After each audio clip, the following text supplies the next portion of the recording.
अपनी पिछली वीडियो थी उसके अंदर हमने डैफोडिल जो पोएम है उसके बारे में डिस्कस की थी और विलियम वर्ड्सवर्थ के बारे में डिस्कस की थी। और इस वीडियो के अंदर हम डैफोडिल पोएम का जो टेक्स्ट है उस टेक्स्ट के बारे में बात करेंगे, उसे एक्सप्लेन करेंगे। तो देखिए, स्टार्ट करते हैं हम। डैफोडिल्स क्या है ये मैं आपको इसके बारे में बता चुका हूं कि डैफोडिल्स क्या है, ये फ्लावर्स हैं। और जो डैफोडिल्स हैं ये विलियम वर्ड्सवर्थ ने कहां देखे थे, वो अपनी सिस्टर डॉर्थी के पास जा रहा था और उसी समय ऑलस वाटर नामक वैली है, उस ऑलस वाटर नामक बैंक है, रिवर है, उसका किनारा था ऑलस वाटर। वहां पर क्या है, वहां पर उसने डैफोडिल्स के कुछ पौधे देखे, फूलों को देखा और वहां उनको देखते ही वो इंप्रेस हुआ और उससे क्या किया, उसने पोएम लिख दी। हालांकि ये पोएम उसने बाद में लिखी थी, 2-3 सालों के गैप के बाद में लिखी थी, लेकिन उसने उस इमेज को क्या किया, अपने माइंड के अंदर फिक्स कर लिया। पहली लाइन क्या है देखिए, वॉन्डर का मतलब क्या होता है, घूमना। आई वॉन्डर्ड लॉनली, ये कहता है कि मैं घूम रहा था, कैसे, लॉनली, अकेला, एज ए क्लाउड, किसकी तरह, एक क्लाउड की तरह, एक बादल की तरह। अब पहली लाइन में ये क्वेश्चन बन जाता है, which literary term has been used in the first line of the poem daffodil. कौन सी लिटरेरी टर्म है जिसका डैफोडिल की फर्स्ट लाइन के अंदर यूज किया गया है। तो यहां आप देखिए, ये कह रहा है कि मैं अकेला ही घूम रहा था, किसकी तरह, एक क्लाउड की तरह। तो कंपैरिजन किसके साथ कर दिया इसने, अपना क्लाउड के साथ में। और क्या लगा हुआ है, एज। इसका मतलब यहां कौन सी लिटरेरी टर्म का यूज कर दिया इसने, सिमिली का। जब हम दो अलग अलग तरह के ऑब्जेक्ट हैं उनका आपस में कंपैरिजन करते हैं और उसमें एक चीज एक जैसी ढूंढते हैं, एक क्वालिटी एक जैसी पाते हैं, और जब उसका कंपैरिजन एज या लाइक लगाकर किया जाता है तो उसे हम क्या बोलते हैं, उसे हम सिमिली बोलते हैं। एग्जाम्पल के लिए मैं आपको बता दूं, जैसे ए और बी, ये दोनों दो अलग अलग ऑब्जेक्ट हैं, इन दोनों का हम आपस में कंपैरिजन करते हैं और हम देखते हैं कि इनके अंदर एक क्वालिटी क्या है, सेम है। ए के अंदर है वैसी किसके अंदर है, बी के अंदर है। और जब ये कंपैरिजन अपने एज या लाइक या सो लगाकर करते हैं तो इसे हम क्या बोलते हैं, सिमिली बोलते हैं। कंपैरिजन किसके अंदर होना चाहिए, दोनों ऑब्जेक्ट एक दूसरे से अलग होने चाहिए, डिफरेंट होने चाहिए, सेम ऑब्जेक्ट नहीं होने चाहिए। यहां पॉइंट है और इधर क्या है, क्लाउड है, और दोनों के अंदर एक समानता क्या है कि वो लॉनली घूम रहे हैं। जैसे क्लाउड घूमता है स्काई में, वैसे ही पॉइंट घूम रहा था। इसने कंपैरिजन कर दिया, एज लगा दिया, तो यहाँ यूज किसका हो गया, सिमिली का। पॉइंट कह रहा है कि मैं अकेला ही घूम रहा था, किसकी तरह, एक क्लाउड की तरह, दैट फ्लोट्स। अब दैट, जो, यहाँ दैट किसका अर्थ देगा, जो का अर्थ देगा। फ्लोट्स, फ्लोट का मतलब क्या होता है, तैरना। जो तैर रहा था, कौन तैर रहा था, ये क्लाउड। इससे जुड़ा हुआ ये कहता है कि मैं अकेला ही घूम रहा था, किसकी तरह, एक बादल की तरह, क्लाउड की तरह।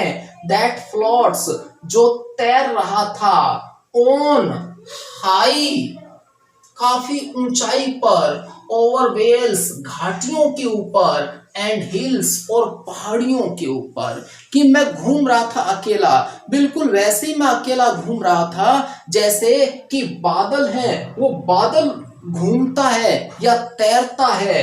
कहां पर तैरता है, आकाश के अंदर तैरता है, और ऊंची पहाड़ियों और घाटियों पर से तैरता हुआ या चलता हुआ जाता है। उस बादल की तरह ही मैं भी क्या कर रहा था, अकेला ही घूम रहा था।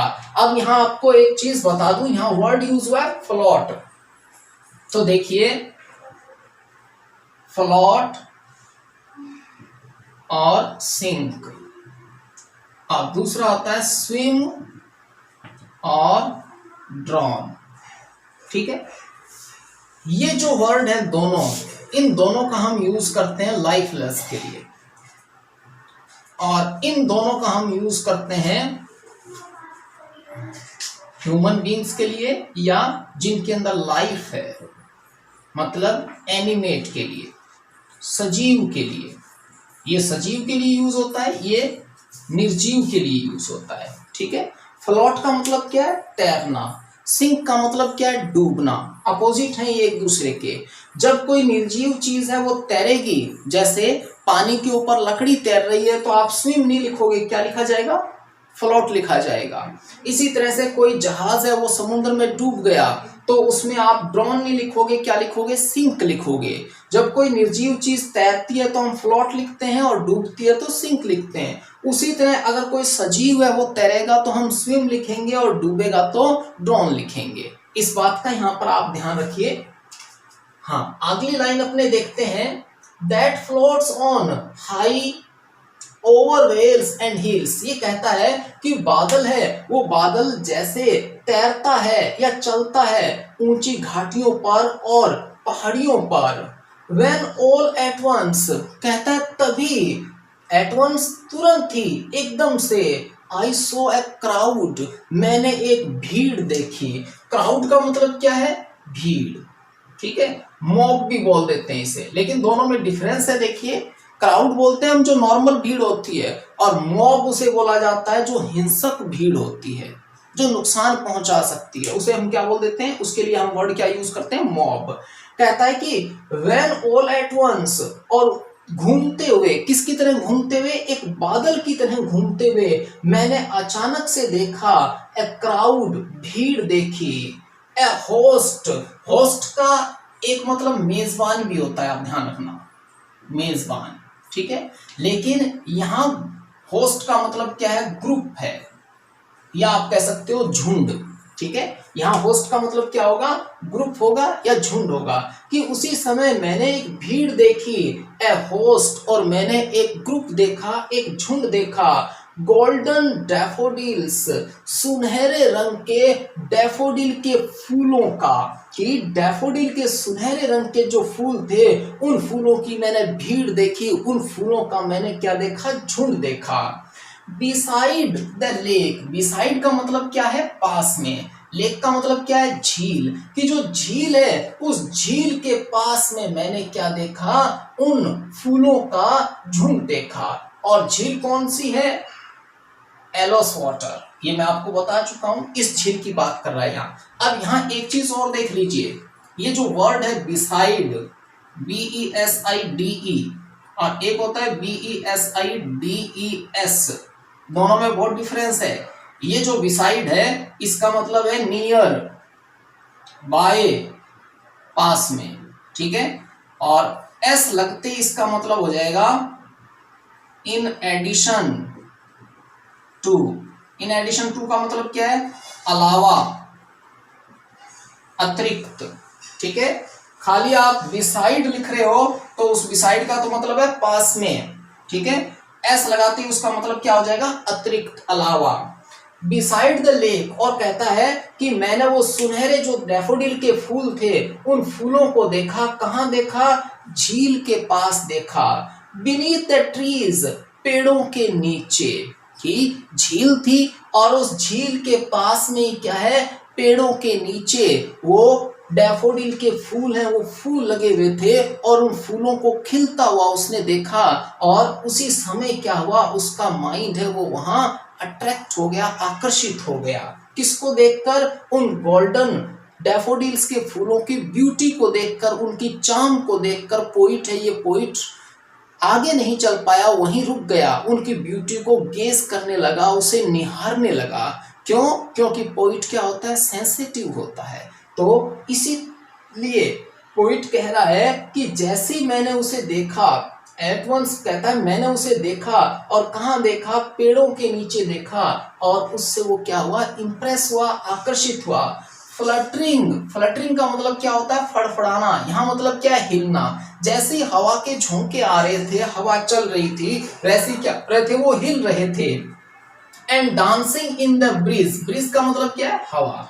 और वो क्या कर रहे थे, हवा के अंदर डांस कर रहे थे।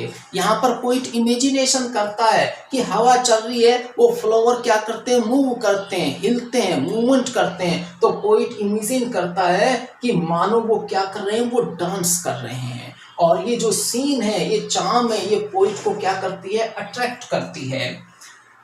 अगली लाइनों में देखिए, अब यहाँ क्या हुआ, ये स्टेंजा पूरा हो गया। एक बार ध्यान रखिए आप, 1 2 3 4 5 6 लाइनें हैं। एक स्टेंजा में कितनी लाइनें हैं, 6 लाइनें हैं। और इस पोएम के अंदर कितने स्टेंजा है, 4 स्टेंजा है। 4 स्टेंजा है और हर के अंदर क्या है, 6 लाइनें हैं। कंटिन्यूअस कहता है कि लगातार, एज द स्टार्स जैसे तारे होते हैं। फिर यहां किसका यूज हो गया, सिमिली का यूज हो गया। अब ये कह रहा है कि जो डैफोडिल्स के फ्लावर हैं वो डांसिंग कर रहे थे, फ्लटरिंग कर रहे थे कंटिन्यूली। कैसे, जैसे स्टार्स करते हैं, दैट शाइन जो चमकते हैं, एंड ट्विंकल, ट्विंकल भी क्या है, टिमटिमाना, जो टिमटिमाते हैं, on the Milky Way, Milky Way में, मिल्की वे आकाशगंगा। कहता है कि वो जो फ्लावर थे डैफोडिल्स के, वो भी वैसी डांस कर रहे थे, वैसी फ्लटरिंग कर रहे थे, मूवमेंट कर रहे थे, जैसे कि हमें मिल्की वे के अंदर शाइनिंग करते हुए स्टार्स हैं, वो स्टार्स ट्विंकल करते हुए दिखाई देते हैं, मूव करते हुए दिखाई देते हैं, वैसे ही हमें डैफोडिल्स दिखाई दे रहे थे। तो यहाँ फिर सिमिली का यूज हुआ है और यहाँ डैफोडिल्स का कंपैरिजन किसके साथ कर दिया गया है, स्टार्स के साथ में कर दिया गया है। तो आपको यहाँ ये ध्यान रखना चाहिए। अगली लाइन के अंदर दे स्ट्रेच, स्ट्रेच का मतलब क्या होता है, फैलना। अब ये दे यहाँ किसके लिए आया है, ये दे यहाँ आया है डैफोडिल्स के लिए, फ्लावर्स के लिए। कहता है कि they stretched in never ending line, कि डैफोडिल्स के फ्लावर हैं वो फैले हुए थे। कहां तक फैले हुए थे, कभी खत्म नहीं होने वाली लाइन में। कि पोइट ने जब देखा डैफोडिल्स के फूलों को तो उसे लगा कि वो बहुत दूर तक फैले हुए हैं, और उसे ऐसे लगा कि वो लाइन फूलों की खत्म ही नहीं हो रही, एवर लास्टिंग है वो लाइन, खूब लंबी लाइन है। Along the margin of the bay, bay का मतलब क्या है, खाड़ी। जो खाड़ी थी उस खाड़ी के साथ साथ क्या है, मार्जिन, जो जगह बची हुई थी, खाड़ी के साथ साथ जो जगह थी उस जगह पर पूरी पर क्या थे, डैफोडिल के फ्लावर है वो फैले हुए थे और खूब लंबे दूर तक फैले हुए थे। ऐसा लग रहा था कि डैफोडिल के फ्लावर जितनी लंबाई में फैले हुए, जितनी दूरी तक फैले हुए, उसका कोई अंत नहीं है। 10,000 सो आई, कहता है कि 10,000 मैंने देखे, एट ए ग्लेंस, एक दृष्टि में, एक नजर में। कि जैसे ही मेरी नजर पड़ी तो नजर पड़ते ही मैंने 10,000 तो डैफोडिल्स के फूल उसी समय देख लिए। ये क्वेश्चन पहले आया हुआ है, ध्यान रखना, फर्स्ट ग्रेड के अंदर, कि कितने फ्लावर्स उसने देखे।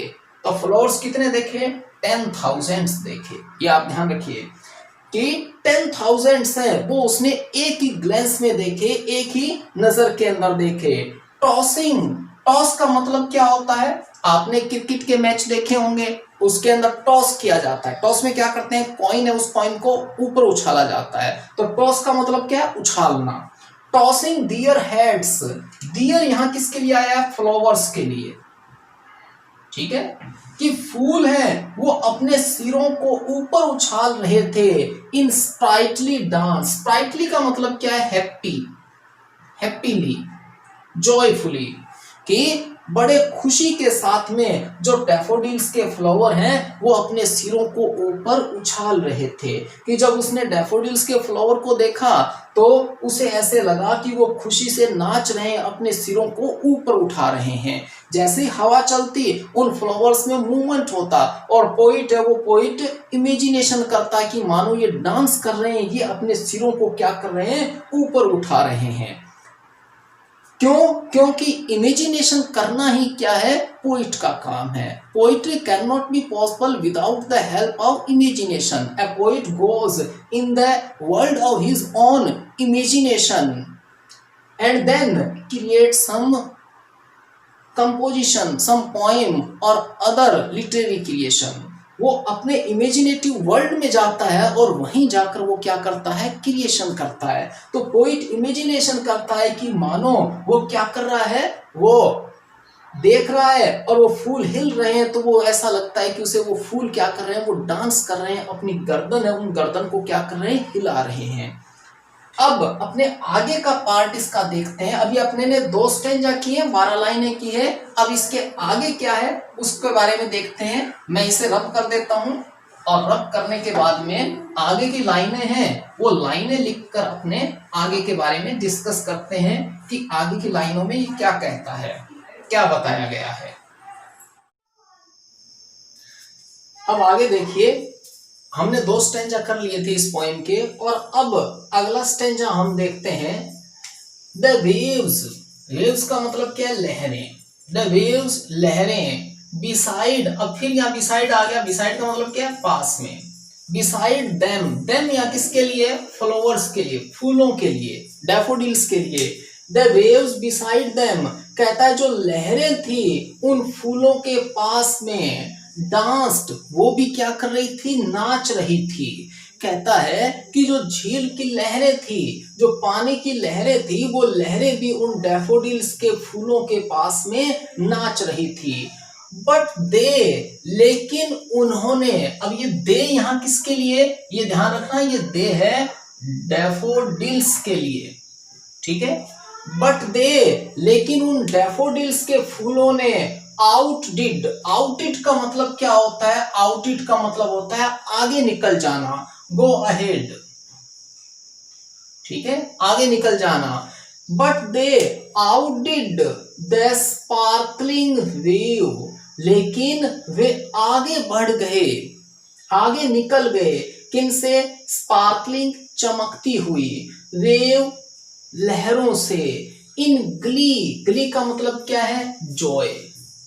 कहता है लेकिन जो डैफोडिल्स के फूल थे, वो फूल ऐसा लगा कि उन्होंने आनंद के अंदर उन चमकती हुई लहरों को भी क्या कर दिया, पीछे छोड़ दिया, ठीक है। ये पोइट क्या कर रहा है, ये पोइट इमेजिनेशन कर रहा है कि जैसे ही लहरें उनसे टकराती और उनके ऊपर बौछार गिरती, वो हिलते और लहरें भी हिलती और डांस करती, दोनों डांस करते, लेकिन ऐसा लग रहा था कि डैफोडिल्स की जो ब्यूटी है, जो डांस है, वो आगे निकल गया, उसने वेव्स है चमकती हुई, उन वेवों को पीछे छोड़ दिया, वेव्स को पीछे छोड़ दिया।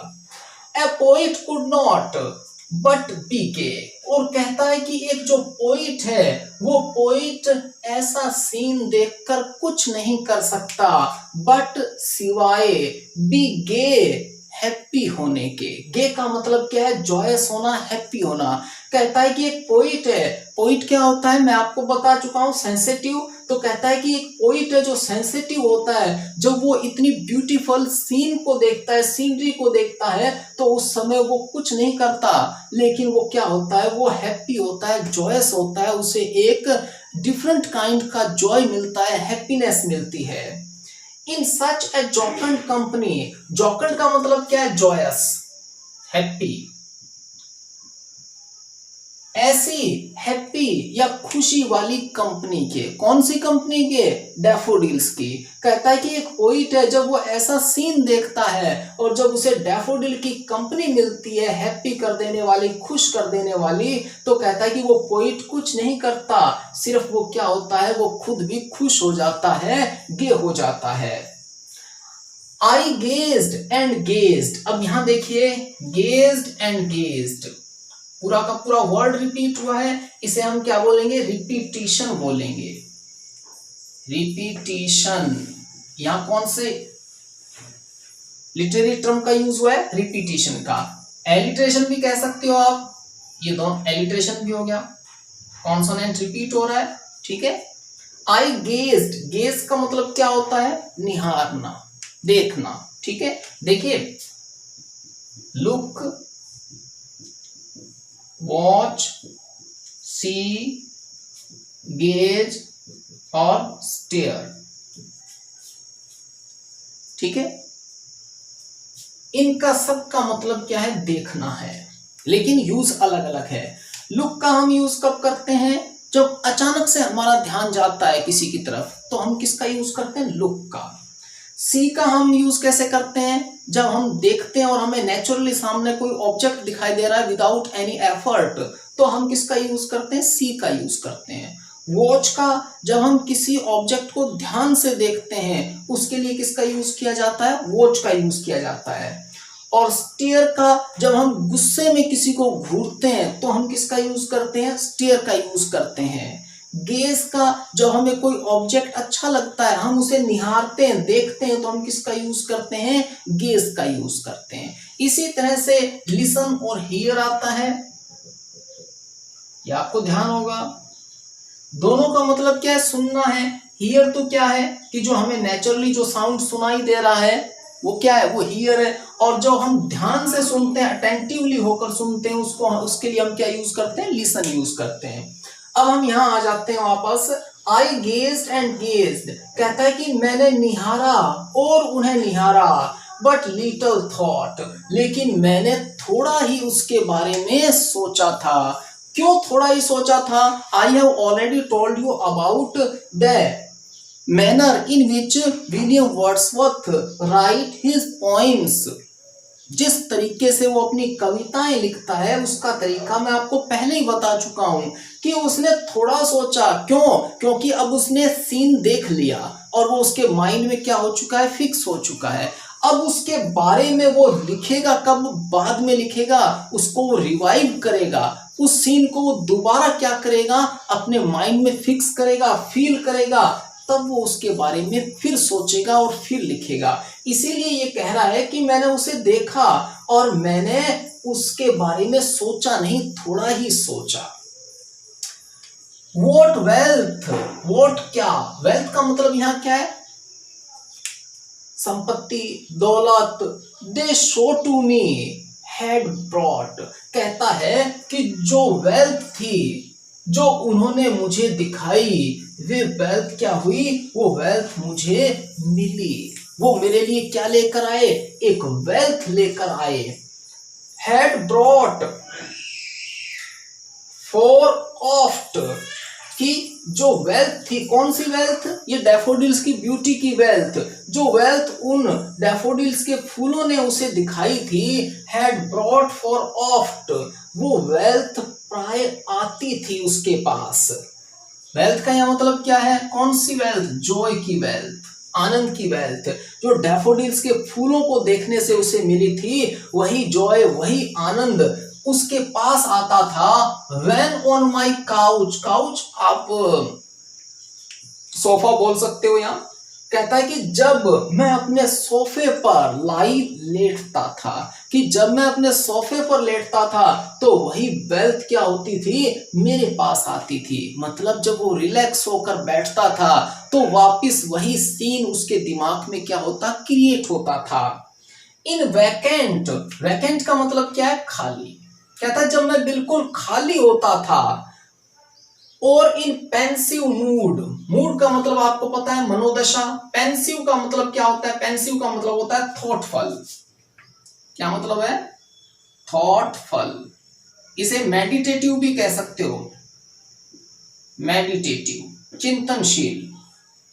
कहता है कि जब मैं अकेला होता और अपने चिंतन, सोचने वाले मूड के अंदर होता, दे फ्लैश, वे चमक जाते। दे यहाँ किसके लिए यूज हुआ है? डैफोडिल्स के लिए। फ्लैश का मतलब क्या होता है? शाइन करना, चमकना। दे फ्लैश, वे चमकते। अपॉन दैट इनवर्ड आई, मेरी अंदर की आंख पर। अंदर की आंख कौन सी है? उसकी माइंड, जहां वो इमेजिनेशन कर रहा है, अपने उस सीन को दोबारा वो रिक्रिएट कर रहा है। तो ये कहता है कि जब मैं अकेला होता और अपने सोचने वाले मूड में होता तो कहता है कि मेरा माइंड है, उस माइंड पे उन ब्यूटीफुल डैफोडिल्स के फ्लावर्स हैं, उनकी शाइनिंग दिखाई देती, उनकी ब्यूटी को मैं क्या करता? फील करता। विच इज ब्लिस, ब्लिस का मतलब भी यहाँ क्या है? Joy, Joy. Which is bliss, जो एक आनंद है। ऑफ सॉलिट्यूड, सॉलिट्यूड का मतलब क्या है? लॉनलीनेस। सॉलिट्यूड का मतलब क्या है? लॉनलीनेस। कहता है कि जो एक आनंद है किसका, लॉनलीनेस का, कि एक पोइट जब अकेला होता है, लॉन अलोन होता है, तो कहता है कि उस पोइट को क्या मिलता है, जॉय मिलता है। लॉनलीनेस में पोइट को जॉय क्यों मिलता है, बिकॉज एट दैट टाइम ही और she gets enough time to meditate, to go in her or his own world of imagination। उसमें वो अपने इमेजिनेटिव वर्ल्ड के अंदर जाने के लिए उन्हें पूरा टाइम मिलता है। इसीलिए सॉलिट्यूड क्या लगता है उन्हें, सबसे अच्छा लगता है, क्योंकि उसमें वो अपने पेंसिव मूड में जा सकते हैं, अपने इमेजिनेटिव वर्ल्ड में जाते हैं, और वो इमेजिनेटिव वर्ल्ड है वही उनके लिए क्या होता है, सबसे बड़ा जॉय होता है, क्योंकि उसके अंदर जाकर ही वो क्रिएशन करते हैं। And then my heart with pleasure fills, और कहता है कि जब मैं सॉलिट्यूड में होता हूं और जब मुझे डैफोडिल्स के फूल दोबारा दिखाई देते हैं, मैं उनको दोबारा इमेजिन करता हूं, तो कहता है कि मेरा हार्ट भी किससे भर जाता है, प्लेजर से भर जाता है, आनंद से भर जाता है। And dances with the daffodil, और मेरा हार्ट भी डांस करने लग जाता है, किसकी तरह, डैफोडिल्स की तरह, कि जैसे डैफोडिल्स डांस कर रहे थे वैसे ही मेरा हार्ट भी क्या करने लगता है, डांस करने लगता है। आज मैंने अपनी तरफ से पूरी कोशिश की कि आपको ये टेक्स्ट है, ये टेक्स्ट पूरा एक्सप्लेन करके बताऊं। उम्मीद करता हूं कि आपको ये पूरा समझ में आ गया होगा, कंसेप्ट क्लियर हो गया होगा। फ्रेंड्स, पिछली वीडियो के अंदर शायद मैंने थोड़ा गलती में लिख दिया था आपको इसके बारे में, दाऊ, दी और दाई और दाई, ये थोड़ा आप चेक कर लीजिए। दाऊ इसे हम सब्जेक्ट के रूप में यूज करते हैं, दी ऑब्जेक्ट के रूप में यूज करते हैं, और दाई या दाइन को हम पजेसिव में यूज करते हैं। ठीक है, ये अगर कोई मिस्टेक